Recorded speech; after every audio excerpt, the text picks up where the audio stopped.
In the main lobby of Harrington Global, more than 200 employees froze in place. Vanessa Harrington, the young CEO, known for her sharp suits and sharper tongue, pointed at a man in a gray maintenance uniform and fired him on the spot. The reason was a small mistake he had not even caused. No one dared speak. Lucas Bennett quietly picked up a small cardboard box and walked out under the weight of 200 stares. 4 days later, he returned, this time in a $10,000 suit, walking straight into the executive boardroom. The Harrington Global Tower stood 42 floors above the heart of the city, glass and steel catching the morning light like the edge of a blade. Lucas Bennett walked through the service entrance at 6:15 minutes before the first executive would arrive. He carried a worn leather tool bag in one hand and a steel thermos of black coffee in the other. The security guard at the back desk barely glanced up. The badge clipped to his gray maintenance uniform read, L. Bennett, facilities in plain block letters, and that was all anyone needed to know about him. The badge had been issued 3 weeks earlier through a small temp agency he himself had quietly contracted to handle the paperwork.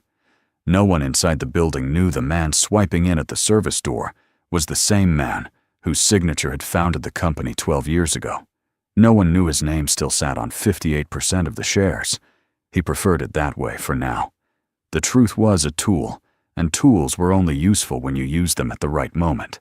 12 years ago, when his wife Margaret was still alive, the building had carried a different rhythm. People had stayed late because they cared about the work, not because they were afraid of who might notice if they left early. Lucas had built the place that way, on purpose, brick by brick, hire by hire, over almost a decade of long nights. Then Margaret got sick, and for 2 long years, nothing else had mattered to him. After the funeral, the world inside the tower had simply moved on without him, and he had let it. The board offered him a graceful step back, a long sabbatical, a new CEO with a Stanford pedigree, and a hunger for growth. He had signed where they pointed and stopped reading the quarterly reports. For almost 6 years, he barely set foot in the lobby. Then 6 months ago, 3 things crossed his desk in the same week. An anonymous letter from a former engineer warned him about manipulated revenue figures. A confidential audit summary noted inflated departmental performance, and a former assistant of his retired in Vermont called him on a Sunday morning voice low to say a single sentence. Lucas, they are turning that place into something you would not recognize. Then she hung up. He could have walked in through the front doors. He could have called an emergency board meeting, demanded answers, fired anyone in his way. But Lucas had spent 30 years in business, long enough to know what executives say when they know the founder is watching, and how that differed from what they did when they thought no one important was in the room. He wanted to see the second version. So he took the back entrance in a gray uniform with a temp badge and a name that everyone above the 7th floor had forgotten years ago. The facilities office sat in the basement 2 floors below the executive parking garage. Raymond Cole was already there when Lucas arrived on his first morning sleeves rolled up drinking coffee from a chipped mug. Raymond was 50-something with silver in his beard and forearms that looked like they had been built somewhere other than a gym. He glanced at Lucas, once nodded, and slid a clipboard across the desk without a word of small talk. "You're the new guy," Raymond said. It was not a question. 6 a.m. rotation, you walk every floor before the suits come in. See a bulb out, you fix it. See a leak, you log it. See one of those vice presidents in the hallway, you keep your eyes on the floor and your mouth shut. They like it better that way. He drained the last of his coffee and stood up. "Come on. I'll walk the route with you once. After that, you're on your own." For the first hour, they moved through the floors in near silence. Raymond pointed out the broken intercom on the 18th, the printer that had been jamming for half a year, on the 22nd, the office on the 29th, where a vent had been clicking for 6 months because no one wanted to file the request. Lucas listened and said nothing. He watched the way Raymond kept his head down when an executive passed, and the way the executive did not even register the man in the gray uniform as a human being in the corridor. By the time they reached the upper floors, Lucas understood that the building had developed a language of two species, and one of them no longer saw the other. Around 9 in the morning on the 26th floor, a woman in a navy blazer stepped out of a conference room and nearly collided with him. She was somewhere in her 40s, with sensible flats and a tablet under one arm. She caught herself, smiled, and apologized. Then she glanced at his badge. "You must be new. I'm Eleanor Briggs Operations. If anyone gives you trouble, my office is at the end of the hall." Lucas blinked. It was the first time in 2 days inside the building that anyone above the maintenance level had spoken to him as if he were a person. "Thank you, ma'am." "Eleanor is fine." She gave him a quick, tired smile and continued toward the elevator. Behind her, 2 younger employees in expensive suits exchanged a look. One of them whispered something. The other laughed. Lucas memorized both faces and kept walking. By the end of his first week, he understood the shape of the building better than he had in years. The 34th floor belonged to the executive suite. Vanessa Harrington's corner office faced east, with a view that made visitors forget what they had come in to ask. On the same floor sat Gregory Ashford, the chief financial officer, a thin man in his 50s, with a habit of straightening his cufflinks before he lied. Across from him was Daniel Whitmore, the chief operating officer, who laughed at every joke Vanessa told, including the ones that were not jokes. The legal department run by Marcus Hale occupied the south wing. Marcus was rarely seen without a cup of black coffee and an expression that suggested he was already drafting a denial for something that had not yet happened. Lucas walked their floor every morning to check the temperature of the conference rooms. He learned to time it, so he was changing an air filter or wiping down a glass wall exactly when the senior staff meeting let out. Half of what he heard in those corridors would have been enough to fire 3 of them on the spot.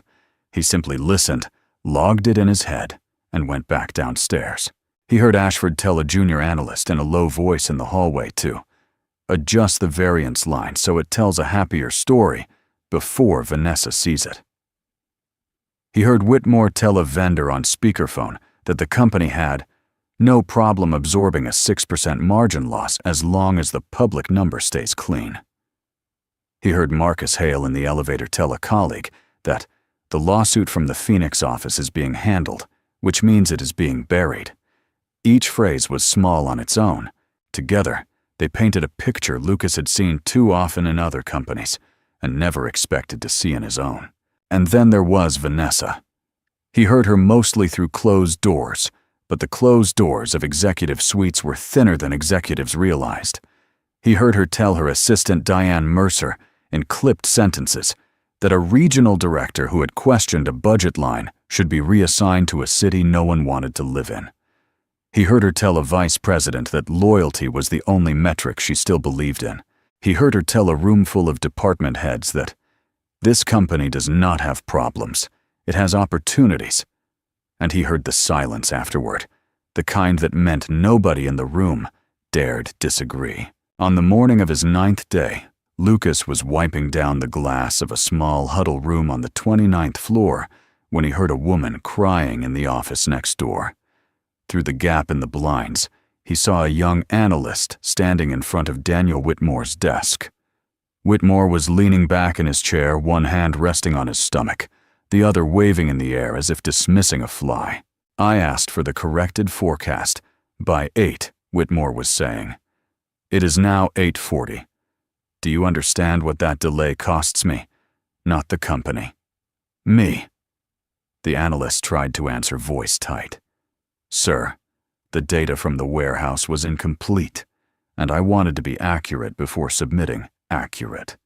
Whitmore laughed, a single sharp sound. "Nobody upstairs cares about accurate. They care about on time. If you cannot deliver both, deliver the one that keeps your job." The young woman nodded, said nothing, and walked out. Lucas saw her wipe her eyes in the hallway before she stepped into the elevator. He stayed where he was polishing a piece of glass that was already clean and felt something old and tired tighten in his chest. This was not the company he had built. This was an animal wearing its skin. On the 11th day, the trigger came. Harrington Global had recently spent close to $1.2 million commissioning a wall installation for the main lobby. It was a curved, three-piece sheet of poured glass with the company name etched in steel, and Vanessa had personally chosen the artist. That morning, just before 9, a delivery truck reversing too close to the loading curve had jolted the side service door, and a hairline crack had appeared across the lower right corner of the lower panel. It was small, almost invisible from more than 10 feet away. But it was there. The problem was the calendar. At 12:15 that same day, 3 institutional investors from a sovereign fund were scheduled to arrive in the lobby for a tour, followed by a formal presentation on the 34th floor. Vanessa had spent 2 months courting the fund, and she had told the board this meeting would close a deal worth nearly $400 million. The crack was discovered at 9:40 by Diane Mercer, who took a single photograph of it, sent it to Vanessa, and waited at the panel until the CEO arrived. By 10 o'clock, Vanessa was standing in the lobby in a charcoal suit, arms folded, jaw set. Raymond, Cole, and Lucas had been called up from facilities. 2 security supervisors stood off to the side. Diane held her tablet in front of her like a small shield. The lobby was filling with the usual morning traffic employees coming in late from breakfast meetings, a few of them slowing down to watch. Within minutes, the slowdown had become a crowd, and the crowd had become a circle. "I want a name," Vanessa said. Her voice was not loud. It did not need to be. "Someone touched this panel after the installers signed off yesterday. I want to know who." Raymond cleared his throat carefully.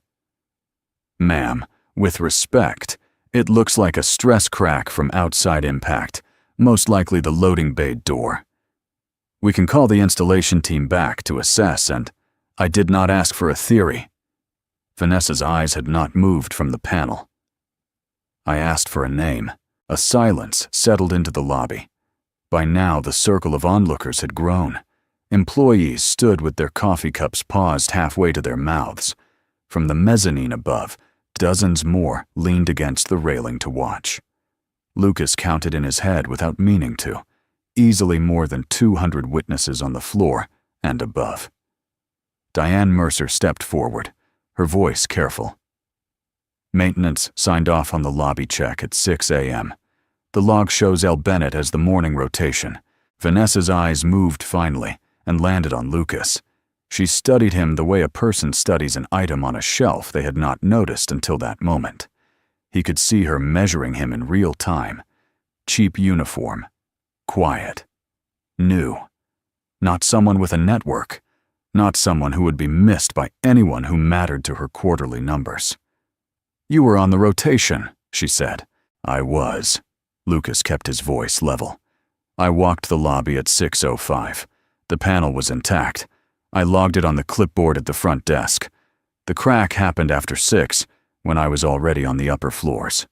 That is convenient." "It is also true, ma'am. The loading bay records will show the truck arriving at 8:50. I was on the 22nd floor at the time. The badge logs will confirm it." For the first time, something flickered across Vanessa's face. It was not doubt. It was irritation. The man in the gray uniform was not supposed to know phrases like badge logs. He was supposed to apologize and look at the floor. She let the silence stretch instead, and the lobby waited with her. Raymond Cole, standing beside Lucas, opened his mouth and then closed it. Eleanor Briggs, who had stopped on her way to the elevators, was watching from the edge of the crowd, both hands gripping her tablet. "Mr. Bennett," Vanessa said. Her voice was suddenly louder pitched to carry up to the mezzanine. "I do not care whether you cracked this panel with your hand or with your incompetence. The panel was your responsibility. The investors arrive in 2 hours. Do you understand what this represents to the company?" "I understand exactly what it represents, ma'am." A small, tight smile crossed Vanessa's mouth. "Good. Then you will also understand this. You are dismissed. Effective immediately. Security will escort you out. Your badge is deactivated as of this conversation." A murmur ran through the lobby. From somewhere up on the mezzanine, a single nervous laugh broke the silence and was quickly hushed. Raymond Cole turned his head sharply toward the CEO. "Ma'am, that is not—" "That will be all, Mr. Cole." Eleanor Briggs took one step forward, lips parted to speak, and Vanessa's eyes cut to her with such precision that Eleanor stopped where she stood. Nothing more needed to be said. The lobby understood. Lucas watched the whole exchange in a kind of slow underwater clarity. He could feel the weight of his real driver's license in his wallet, pressed against his hip. He could feel the truth of who he was, sitting just under the surface of his skin, one sentence away. 3 words, and the room would belong to him again. He could see Vanessa's career end before the investors even made it to the lobby. Marcus Hale would be drafting her separation agreement before lunch. He chose silence. He turned and walked across the marble floor toward the facilities elevator. The crowd parted for him. He did not look up at the mezzanine. He did not look at Raymond. He did not meet Eleanor's eyes. He simply walked, and he listened to his own footsteps echo across the lobby, and he thought about Margaret and what she would have said if she could see what her husband had let his company become while he was not looking. 10 minutes later, he stepped out of the side entrance with a small cardboard box in his hands. Inside were a thermos, a pair of work gloves, a folded notebook full of 3 weeks of observations in his own handwriting, and a temp badge that no longer opened any door in the building. The morning sun hit his face, and he breathed in slowly. The man in the gray uniform was finished here. Good. The owner of Harrington Global had 4 days to decide what came next. The side entrance opened onto a service alley that smelled like wet concrete and exhaust. Lucas walked to the end of the block, set the cardboard box on a bus stop bench, and called a number he had not dialed in almost 2 years. A car arrived within 12 minutes. The driver did not ask any questions. He never did. Lucas slid into the back seat with the box on his lap and watched the Harrington Tower shrink in the rear window until the building was just another piece of glass in a city full of them. By noon, he was in the study of a quiet townhouse he kept under a holding company, named 6 blocks from a park no one important ever walked through. The room had 3 monitors, a locked file cabinet, and a single leather chair that had belonged to his father. He opened the cabinet and pulled out the folder he had been building for 6 months. Then he set the small handwritten notebook from the gray uniform beside it. 3 weeks of observations and pencil dates, times, floors, names. The first pile was suspicion. The second pile was evidence. He called only one person that afternoon. Howard Pike had been chairman of the Harrington Global Board for almost a decade, a careful man with white hair and a habit of speaking slowly when something serious was on the line. The 2 of them had known each other since long before the company existed. Lucas told him 3 sentences. Vanessa Harrington had fired him from the lobby that morning in front of 200 witnesses. He needed access to the next board meeting, and he needed it kept off every internal calendar. Howard listened, asked nothing, and said, "It is already done." Friday, 10 a.m. That gave Lucas 4 days. Back inside the tower, the morning had not gone the way Vanessa expected. The investors had arrived at 12:15 as scheduled. The cracked panel had been covered with a tasteful matte vinyl wrap by 10:30, and the marketing team had been briefed to refer to it as a design refresh in progress. The sovereign fund directors smiled, politely walked the lobby, and went upstairs for the presentation. By 3 in the afternoon, Vanessa had a verbal agreement and a private toast in her office with Gregory Ashford and Daniel Whitmore. The deal would be signed within 2 weeks. She had pulled off everything she said she would pull off. The maintenance man in the lobby was already a forgotten footnote. Diane Mercer brought it up once that evening carefully, the way she brought up anything that might displease her boss. "Ma'am, about this morning. There were a lot of people in the lobby. Some of the senior managers have been asking if HR was involved before the dismissal." Vanessa did not look up from her laptop. He was a temp. He has no claim. Tell HR to close the file and date it for yesterday. And if anyone follows up, then tell them I made an operational decision in the interest of the company and ask them whether they would like to make an operational decision about their own position. Her tone did not change. Diane nodded and left the room. The story of the firing moved through the building anyway, the way stories always did. By Wednesday, it had reached every floor.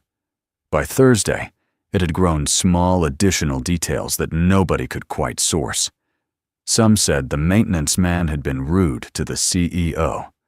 Some said he had been caught stealing. Some, mostly on the lower floors, said he had done nothing at all and had been used as a prop. Nobody said any of it out loud where Vanessa might hear. Eleanor Briggs heard all three versions in the same afternoon, and none of them matched what she had seen with her own eyes. She had been in the lobby that morning. She had watched the man in the gray uniform answer every question calmly and precisely, including a reference to badge logs that did not sound like the language of a temp. She had watched Vanessa dismiss him without checking a single fact. And she had watched herself, Eleanor Briggs, take exactly one step forward to defend him and then stop. That step, and the way she had stopped, sat in her chest for 3 days like a stone. On Thursday afternoon, she did something she had not done in almost 2 years inside Harrington Global. She closed her office door, opened a clean document on her laptop, and began typing everything she had personally witnessed in the past 18 months. Budget meetings where the numbers had been edited between the morning draft and the afternoon presentation. Performance reviews where the rating did not match the record. A vendor contract that had been signed under conditions she had specifically flagged as non-compliant and then quietly approved at the executive level. She did not know what she was going to do with the document. She only knew she could no longer pretend she had not seen any of it. Raymond Cole, 2 floors below the lobby, had stopped talking to almost everyone after that morning. He went through his rotation, did his work, and at the end of each shift, sat in the facilities office staring at the schedule board. The line that said L. Bennett had been erased. Raymond had erased it himself because that was the procedure. Some procedures he was finding were harder to perform than others. While the building told itself stories Lucas worked, he had access through legal counsel that answered only to him to internal audit records, vendor agreements, and quarterly filings going back 5 years. By Tuesday evening, he had matched the language he had overheard in the executive corridor to specific entries in the financial statements. Ashford's happier story turned out to be a recurring variance adjustment that smoothed quarterly earnings by between 4 and 7% every cycle for the past 3 years. Whitmore's 6% margin loss connected to a vendor relationship in which Whitmore's brother-in-law sat on the supplier's board. Marcus Hale's buried lawsuit from the Phoenix office was a worker safety claim that had been settled quietly with a non-disclosure agreement, paid out of a discretionary reserve that did not appear on any departmental budget. Individually, each item could be explained. Together, they formed a pattern. Together, they were not a culture problem. They were a fraud problem, and the fraud was running through the most senior offices in the company. Vanessa's name appeared on none of the manipulated documents. That was the part Lucas studied longest. She had not signed the variance entries. She had not approved the Phoenix settlement. Her initials did not appear on the vendor file. Whatever she was not stupid. But the timing of her own bonus structure and the way her quarterly speeches to the board had referenced numbers that only made sense if the manipulated reports were true, told him something worse than direct fraud. She had chosen not to know. She had built a system around herself in which the people who fed her good news were promoted, and the people who asked questions were reassigned to cities no one wanted to live in. The corruption ran beneath her. She was the roof that kept the rain off it. On Wednesday evening, he called Howard Pike a second time. "I want the meeting to proceed as normally scheduled. I want no advance notice to anyone on the executive team that I will be present. I want one chair at the back of the room left open. And Howard, I want you to do something for me before Friday morning. Name it. There is a manager on the operations side. Eleanor Briggs. Quiet. Mid-40s. She was in the lobby on Monday. I want a confidential channel open to her through your office, no later than Thursday afternoon. Tell her the board is conducting a review and her observations are needed. Nothing more than that. I want to know if she will speak. Howard did not ask why. He simply said, "She will speak. I have watched her for 2 years." On Thursday morning, Eleanor received a phone call from a number she did not recognize. The voice on the other end identified itself as the office of the chairman of the board. The voice asked if she would be willing to come to a private conference room on a different floor that afternoon to share on the record anything she had personally observed regarding executive conduct over the past 2 years. Her hands were shaking when she hung up. She went into the bathroom, washed her face, looked at herself in the mirror, and walked to the elevator. She spoke for almost 3 hours. She handed over the document she had written the previous day. She named names.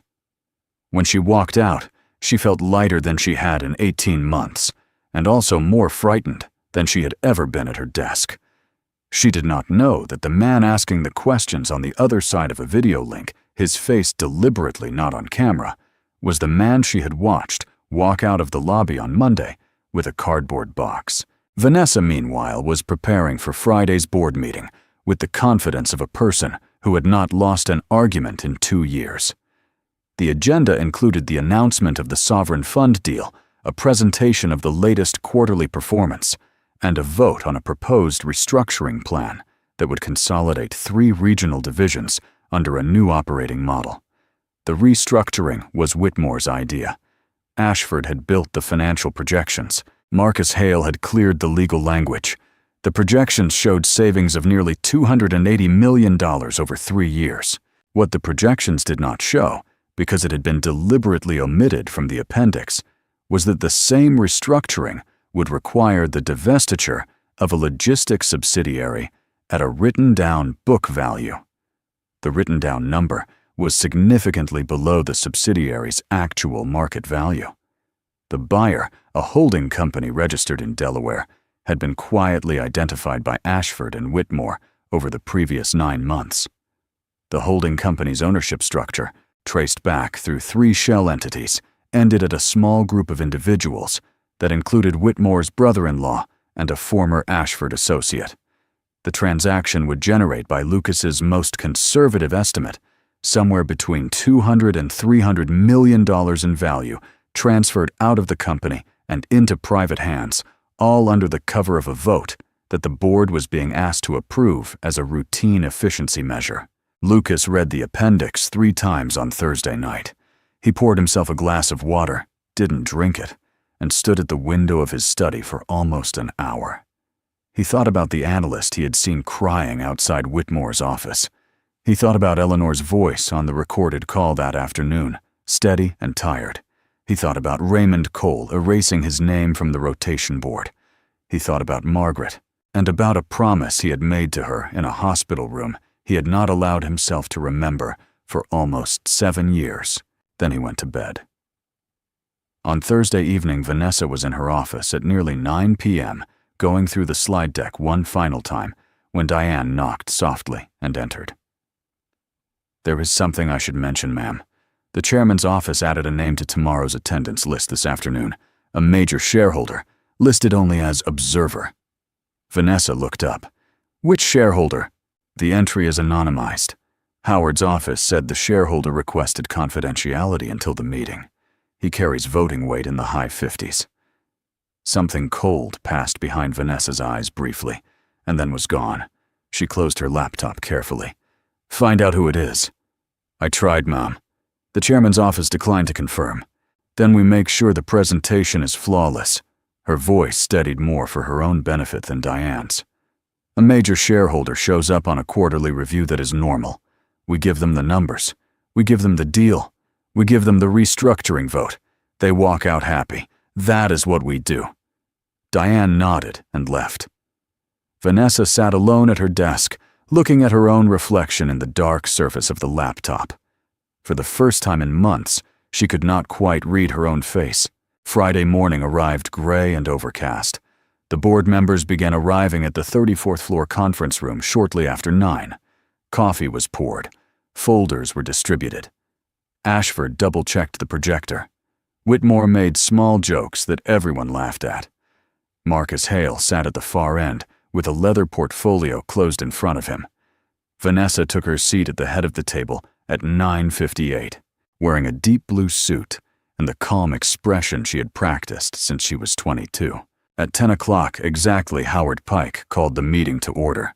He noted with a careful glance around the room that they were expecting one additional attendee. The chair at the back of the room remained empty. Vanessa began the presentation with the sovereign fund deal. She spoke for 12 minutes. The slides moved cleanly. Ashford handled the financial section with the practiced ease of a man who had told the same story so many times he had started to believe it. Whitmore handled operations. Each presenter delivered a clean narrative of a company performing better than it had any right to perform. The board nodded along. 2 of the older members made small notes. Howard Pike said almost nothing, which Vanessa took as a good sign. At 10:46, just as Whitmore began the restructuring slide and the projected savings of $280 million over 3 years, the door at the back of the conference room opened. Lucas Bennett walked in. He was no longer wearing a gray uniform. The charcoal suit he wore had been freshly tailored that week, the first new suit he had ordered since Margaret's funeral. The shoes were polished. The watch on his wrist was a thin steel piece that nobody in the room would have recognized as expensive unless they knew exactly what to look for. He carried a single black folder under his left arm. He closed the door behind him quietly and walked to the empty chair at the back.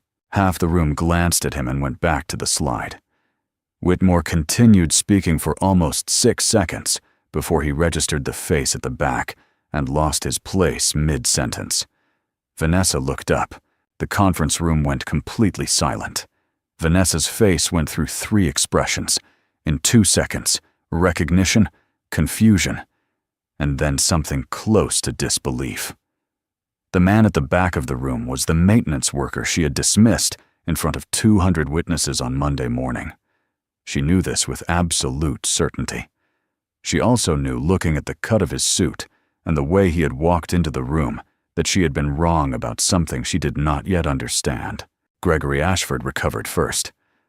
"I am sorry this meeting is closed to staff. Whoever you are, you need to leave immediately." Lucas did not respond. He placed the black folder on the table in front of him and folded his hands on top of it. Marcus Hale half rose from his chair, voice already shifting into legal mode.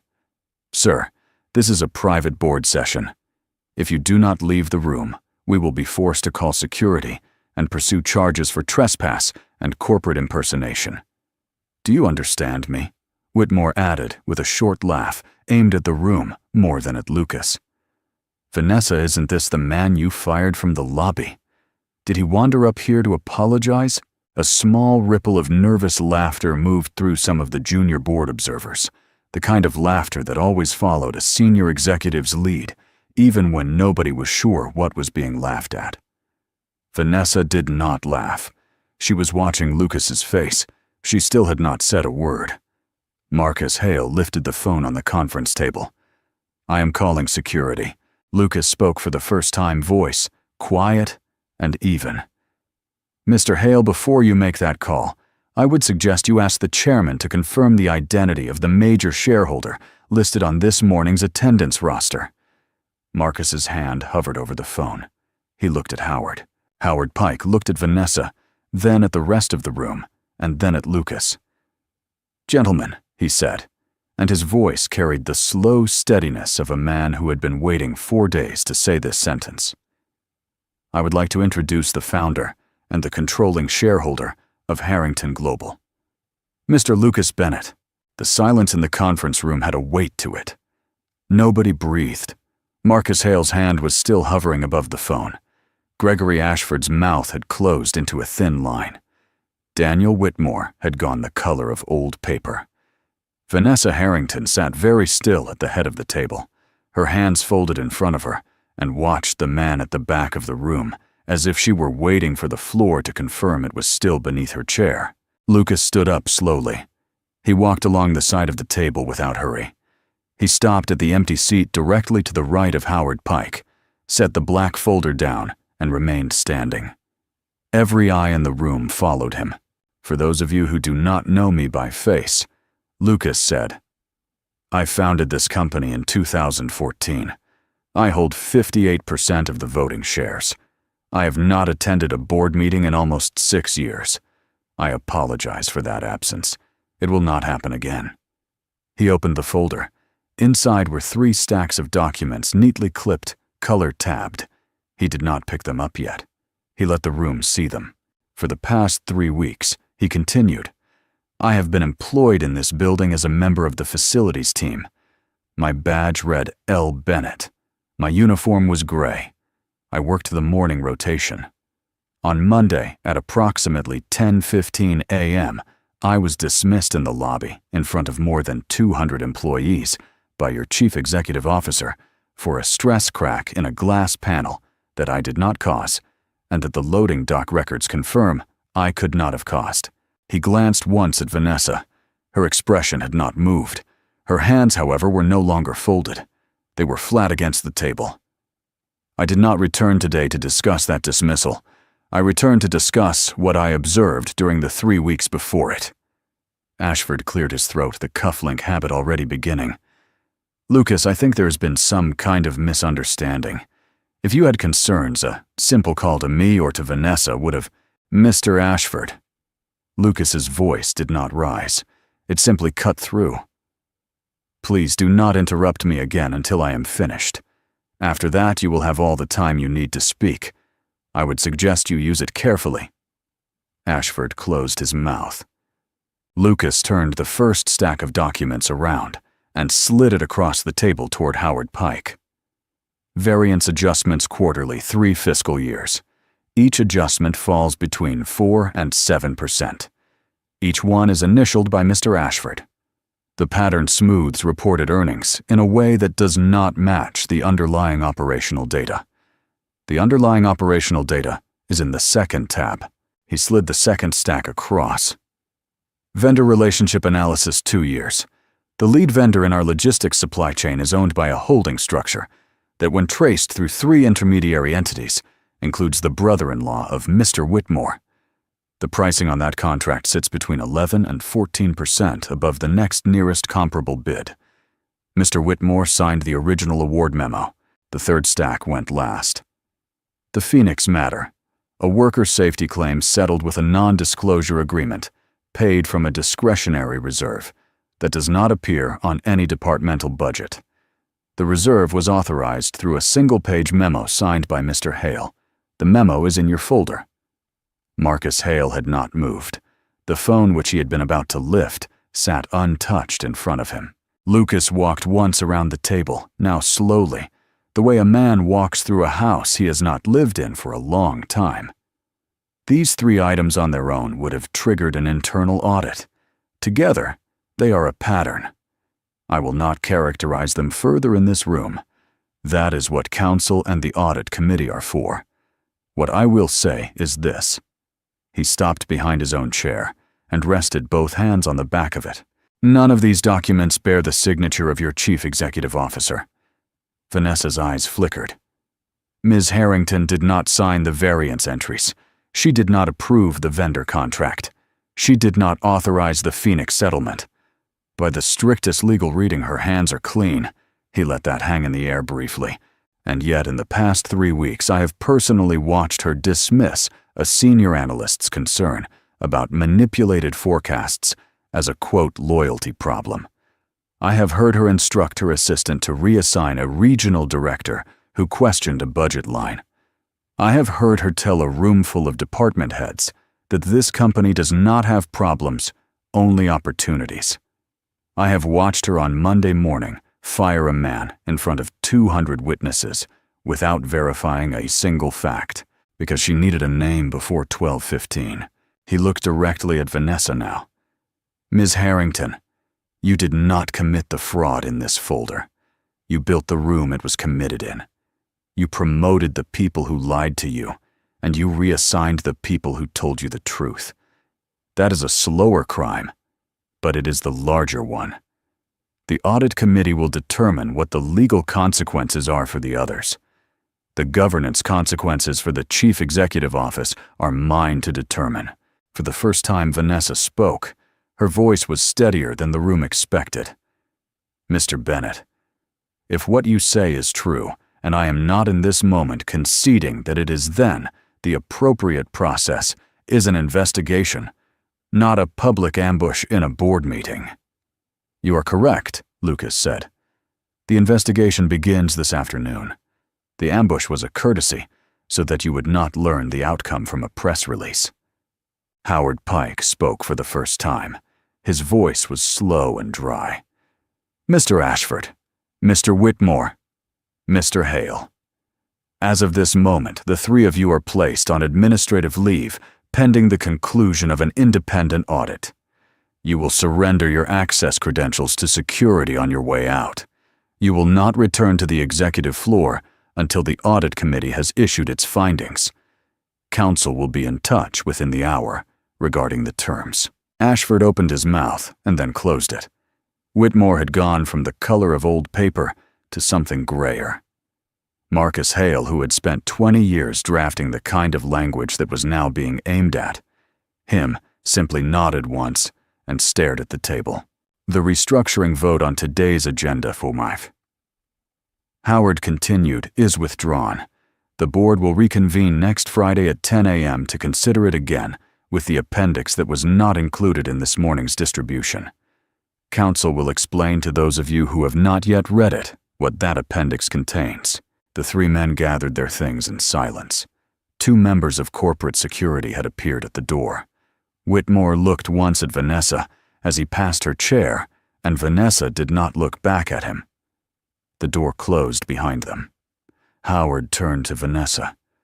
Ms. Harrington, the board will need a private session with you immediately following this meeting. I would ask you to remain in the building. Of course, Lucas spoke once more to the remaining board members. Thank you for your time.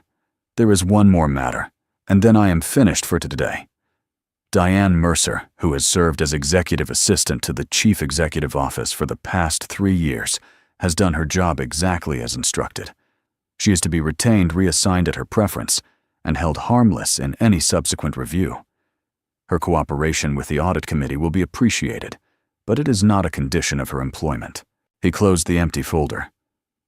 I will be in the founder's office on the 42nd floor, which I understand has been vacant for some time for the remainder of the day.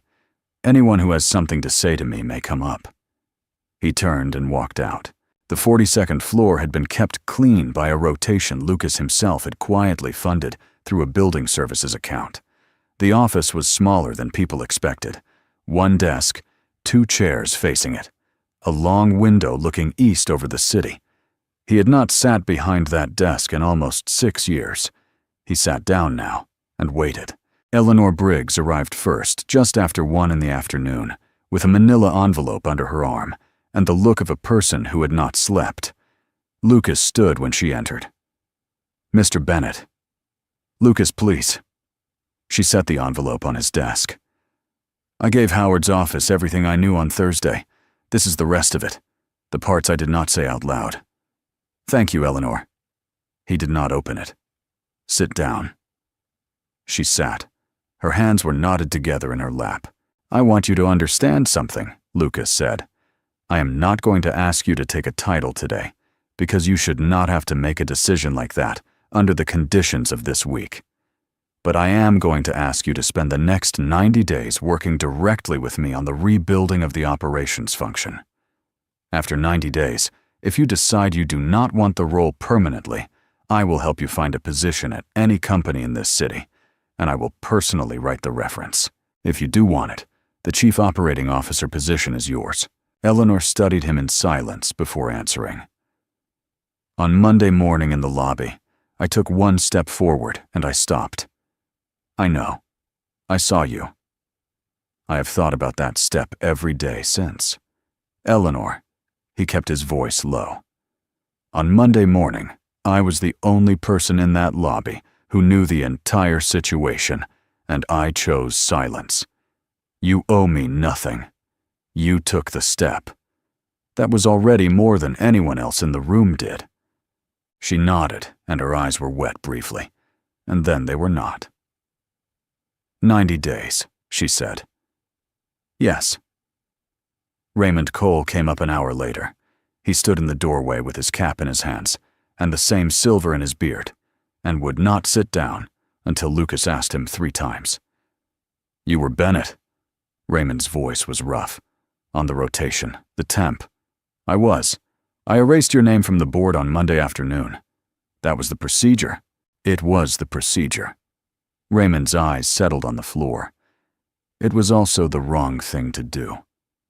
Raymond, I am offering you the directorship of facilities and building services for the entire portfolio. Not just this tower. All of it.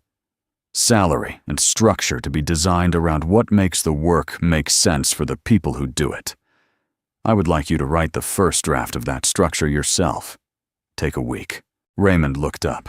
He did not speak for almost 10 seconds. When he did, his voice was quieter than before. I will need 2 weeks. Take 2.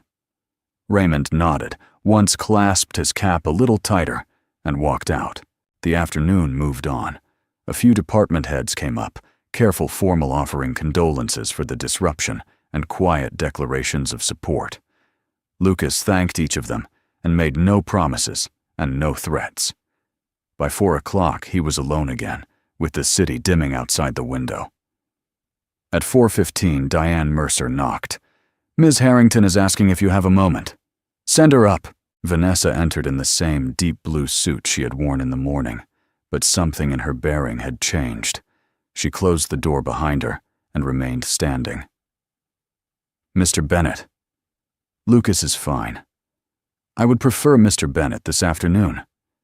All right. She walked to the chair across from his desk and sat down without being asked. Her hands rested on the arms of the chair. She did not look broken. She did not look defiant. She looked for the first time since he had laid eyes on her 3 weeks ago like a person who had been told the exact size of the room she was actually standing in. You let me fire you on Monday, she said. I did. You could have stopped it with 3 words. I could have. Why didn't you? Because 3 words would have ended your career on Monday. The folder this morning would have stayed unread. The variance adjustments would still be running next quarter. The Phoenix file would still be buried. And the restructuring vote at 10:46 today would have passed without the appendix. He folded his hands on the desk. Monday was a small cost. I needed to see the larger room. She absorbed this. Her face did not move, but her eyes did. You are going to remove me. Yes, as of today. As of the end of the board session at 6, Howard will read the statement. The reason given publicly will be a strategic transition.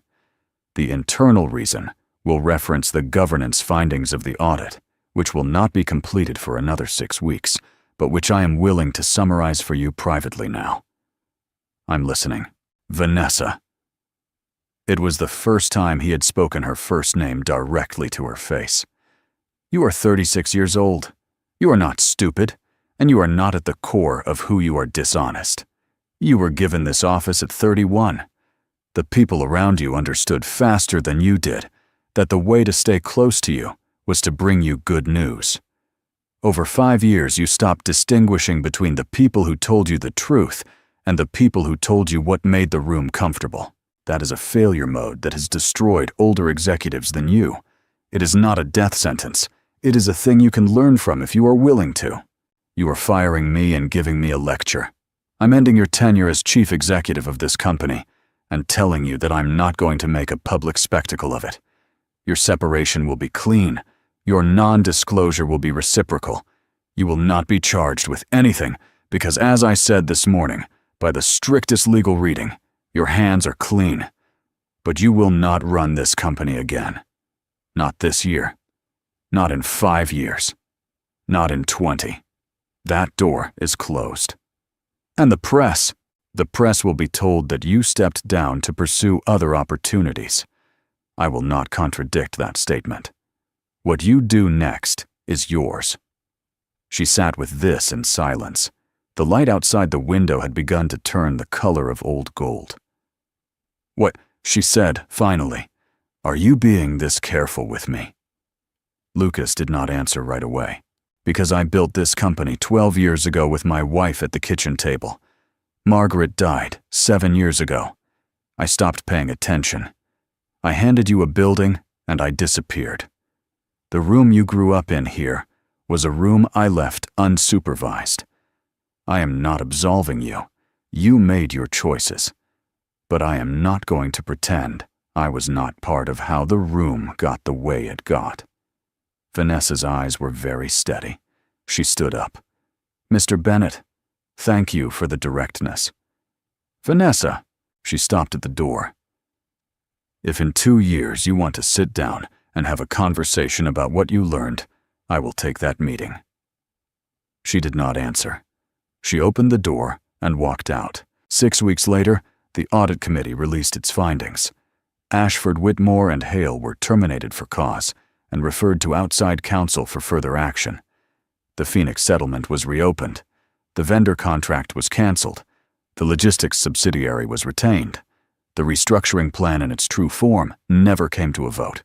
Eleanor Briggs accepted the chief operating officer role at the end of the 90 days.